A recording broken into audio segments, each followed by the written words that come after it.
정부는 우리의 방역 역량을 믿고 지금까지의 방역 성과를 바탕으로 오늘부터 사회적 거리두기를 완화하였습니다.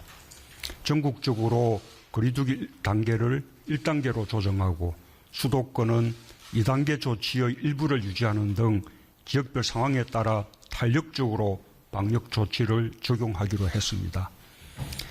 이같이 사회적 거리두기를 조정한 것은 코로나19 확진자 수가 안정적으로 유지되는 상황과 함께 감염 재생산 지수가 낮아지는 등 확산세가 진정되고 있고 중증 환자 감소와 병상 확충 등 의료 여력도 충분하다는 판단에 따른 결정입니다.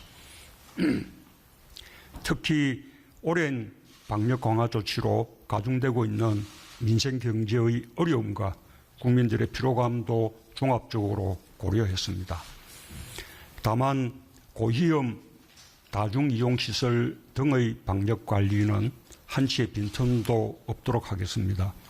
시설의 운영 중단이나 폐쇄를 최소화하면서 시설별, 업종별 위험도에 따라 보다 정밀하고 효과적인 방역 조치를 시행하게 될 것입니다. 자율성이 커지는 만큼 책임성도 함께 높일 것입니다. 개정된 감염병 예방법에 따라 과태료 부과나 영업 정지 처분, 구상권 청구 등 방역수치 위반 시의 책임은 더욱 강화될 것입니다. 우리 모두의 건강과 일상을 지키기 위해 각자가 져야 하는 책임으로 국민들의 이해와 협조를 당부드립니다. 코로나 발생 초기에 우리나라는 한때 세계에서 두 번째로 확진자가 많은 나라였습니다.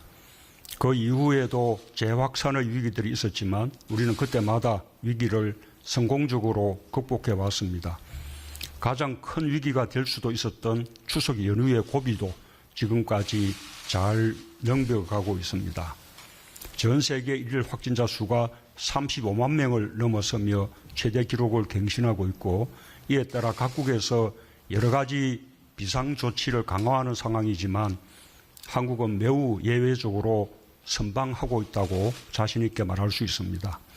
이번에 방역 완화 조치는 우리가 코로나를 방역의 통제 속에 둘 수 있다는 자신감에 근거한 것입니다.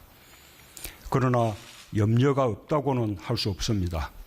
우리는 한순간의 방심이 걷잡을 수 없는 확산으로 이어질 수 있다는 것을 여러 차례 경험했고 다시 원상 회복하기가 얼마나 힘든 일인지도 잘 알고 있습니다.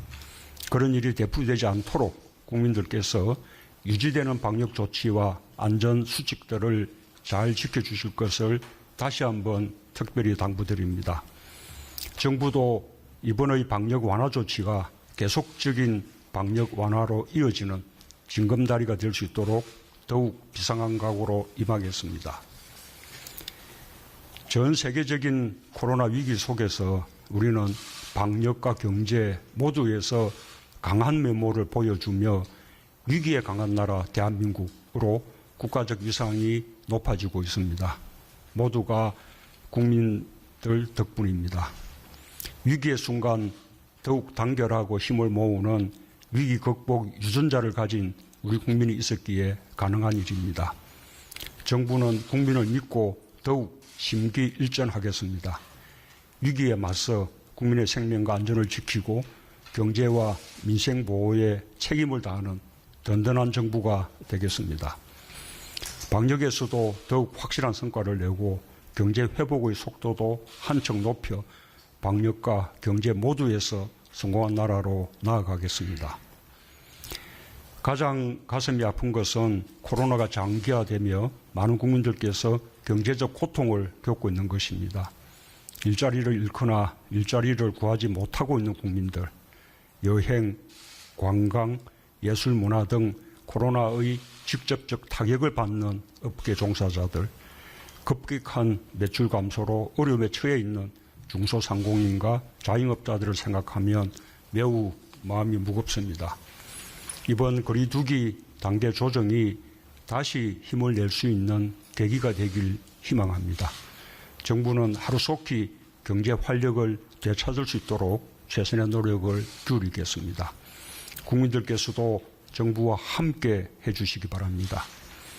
언제 끝날지 알 수 없는 코로나와 함께하는 일상을 방역 주체로서 서로의 안전을 지켜주고 경제 주체로서 우리 경제를 살리는 데 힘을 모아주시기 바랍니다.